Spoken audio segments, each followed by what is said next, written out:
নমস্কাৰ বন্ধুসকল মই মৃদুস্মিতাই মোৰ চেনেল আছামিজ বুকটিউবাৰলৈ আপোনালোকক পুনৰবাৰ স্বাগতম জনাইছোঁ মই ইয়াত অসমৰ বিভিন্ন কিতাপৰ বিষয়ে আলোচনা কৰোঁ যেনে নাটক গল্প উপন্যাস ইত্যাদি মোৰ চেনেলটোলৈ আজি যদি আপোনালোক প্ৰথমবাৰৰ বাবে আহিছে তেতিয়াহ'লে চেনেলটো সাবস্ক্ৰাইব কৰি দিব সাবস্ক্ৰাইব কৰাৰ লগে লগে বেল আইকনটো প্ৰেছ কৰি দিব যাতে মই দিয়া প্ৰত্যেকটো ভিডিঅ' আপোনালোকে মই আপলোড কৰাৰ লগে লগে এইখিনিতে আপোনালোকক কওঁ যে আপোনালোকে কৈ থকা প্ৰত্যেকখন কিতাপৰ বিষয়ে মই যিমান পাৰো চেষ্টা কৰিম আপোনালোকৰ ওচৰলৈ লৈ আহা বৰ্তমান যেটো পৰিস্থিতি মোৰ কিতাপবোৰ মোৰ ওচৰত নাই আৰু মই চেষ্টা কৰি আছো যে কিতাপবোৰ আপোনালোকৰ ওচৰলৈ মই লৈ আহিব পাৰো আজি তেনেকুৱা এখন কিতাপৰ বিষয়ে মই আপোনালোকৰ ওচৰলৈ লৈ আহিছো যাৰ নাম সূৰুযমুখীৰ স্বপ্ন মোৰ এজন ভিউৱাৰ্ছ মই দেখাই দিছো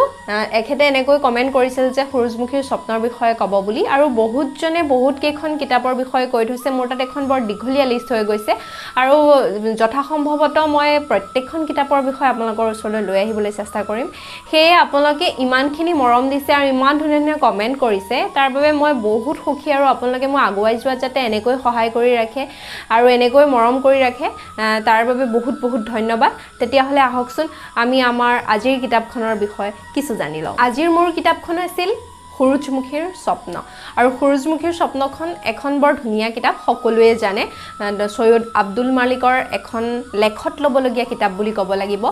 আৰু এইখন কিতাপৰ বিষয়ে মই কোৱাৰ আগতে মই আপোনালোকক সৈয়দ আব্দুল মালিকৰ বিষয়ে দুই এটা কথা ক'বলৈ চেষ্টা কৰিম সৈয়দ আব্দুল মালিকে 1919 চনত জন্মগ্ৰহণ কৰিছিল তেখেতে 25খনৰ অধিক গল্প কিতাপ 50খনতকৈ অধিক উপন্যাস আৰু 3খন শিশু উপন্যাস আৰু লগতে বিভিন্ন ধৰণৰ অসমীয়া সাহিত্যৰ কাম তেখেতে কৰি গৈছে সৈয়দ আব্দুল মালিকৰ বিষয়ে বিভিন্ন কথা আমি শুনিবলৈ পাওঁ তেখেতক অসমৰ মোগল বুলিও বিভিন্ন সময়ত বিভিন্ন ভাষাৰে মানে সমালোচনা কৰা হৈছিল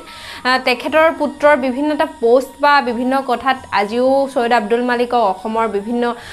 ভাষা বা জনগোষ্ঠীয় কথা লৈ পেলাই বিশেষভাৱে টানি লৈ যোৱা যায় যদিও মই কওঁ যে তেখেতৰ আমি ৰচনাৰাজিৰ বিষয়ে কথা পাতিবলৈ আহিছো মই কোনো সাম্প্ৰদায়িক সংঘৰ্ষৰ বিষয়ে আপোনালোকৰ লগত আলোচনা কৰিবলৈ অহা নাই আৰু এইখিনিতে কওঁ যে তেখেতৰ দুখন গ্ৰন্থ যি দুখন গ্ৰন্থ অসমৰ বাহিৰলৈ বিদেশী ভাষাত বহুতজন লোকে অনুবাদ কৰি পেলাই মানে অসমৰ বাহিৰতো তেখেতৰ যিবোৰ ৰচনাৰাজি সেইবোৰৰ আমোদ দিবলৈ চেষ্টা কৰিছে আৰু এইটো আমাৰ অসমৰ বাবে বহুত ভাল কথা আৰু তেখেতৰ অঘৰী আত্মাৰ কাহিনী কিতাপখনৰ বাবে অসমৰ সাহিত্য একাডেমি পোৱা যায় আৰু 2000 চনত তেওঁ মৃত্যুবৰণ কৰে যদিও তেখেতে মৰিলে তেখেতৰ বা তেখেতে যিবোৰ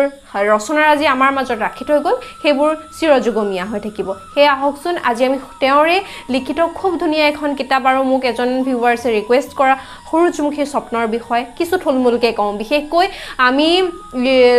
ইউটিউবাৰ সকলে মানে বিভিন্ন নিয়মৰ বাবে গোটেই কাহিনীটো আপোনালোকৰ আগত আমি অৱগত কৰিব নোৱাৰো কিতাপখনৰ বাবে আপোনালোকক পঢ়িবৰ বাবে কিছু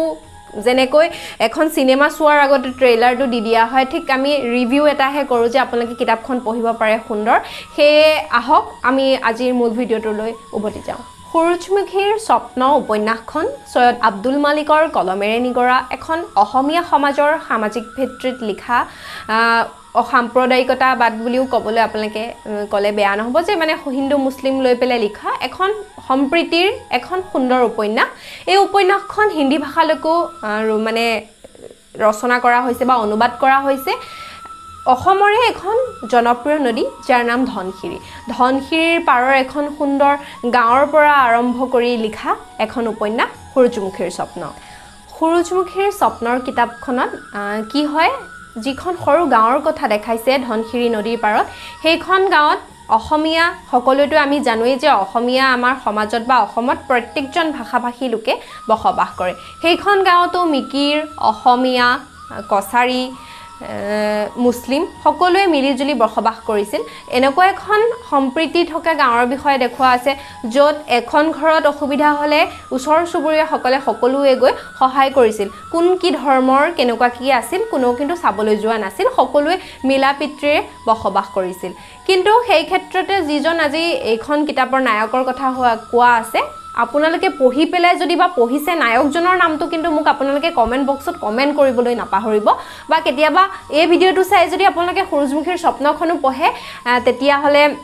ধুনীয়াকৈ মোক কমেণ্ট কৰি ক'ব যে নায়কজনৰ নামটো কি আছিল কিতাপখনৰ তেখেত বহুত পঢ়া শুনা কৰাও আছিল বা এজন ভাল শিক্ষিত ল'ৰা আছিল বুলি ক'ব লাগিব যিজন নায়ক আছিলে নায়কে গাঁৱৰ কিছু ব্যৱহাৰৰ কাৰণে বা কিবা কাৰণে মানুহবিলাকে তেখেতক ভাল পাইছিল নে বেয়া পাইছিল সেইখন কিতাপৰ কাহিনীটোৰ ওপৰত আধাৰিত কিন্তু তথাপিও তেখেতে গাঁৱৰে এজনী ছোৱালী ভাল পাইছিল আৰু নায়কজনে সেই গাঁৱৰ ছোৱালীজনী ভাল পোৱাৰ পাছত তেখেতক পলুৱাই লৈ গুচি যায় পলুৱাই লৈ যোৱাৰ পিছত কিন্তু যিজন নায়ক আছিল নায়কৰ দেউতাকজন কিন্তু মানে তেনেকুৱা এজনী ছোৱালীক পলুৱাই লৈ যোৱাৰ বাবে খুব সুখী নাছিলে এনেকুৱা কৰিছিল যে তেখেতক ঘৰৰ পৰা উলিয়াই দিব নায়কজনক বা তেওঁৰ কোনো সম্পত্তিত তেখেতৰ ভাগ নিদিব এনেকুৱা ধৰণৰ বিভিন্ন কথা কোৱাৰ কাৰণে তেখেত গুচি আহে আৰু এৰি দিয়ে তাৰ শেষলৈ উপন্যাসখনৰ পিছলৈ তাৰা নামৰ এজনী ছোৱালীক তেখেতে ভাল পায় আৰু ভাল পাই পেলাই তেখেতক বিয়া পাতে এইখিনি সময়তে এটা কথা ক'ব লাগিব যে উপন্যাসখন আপোনালোকৰ কথা অকণমান কওঁতে আপোনালোকে গম পাইছে যে উপন্যাসখন নিশ্চয়কৈ ইণ্টাৰেষ্টিং হ'ব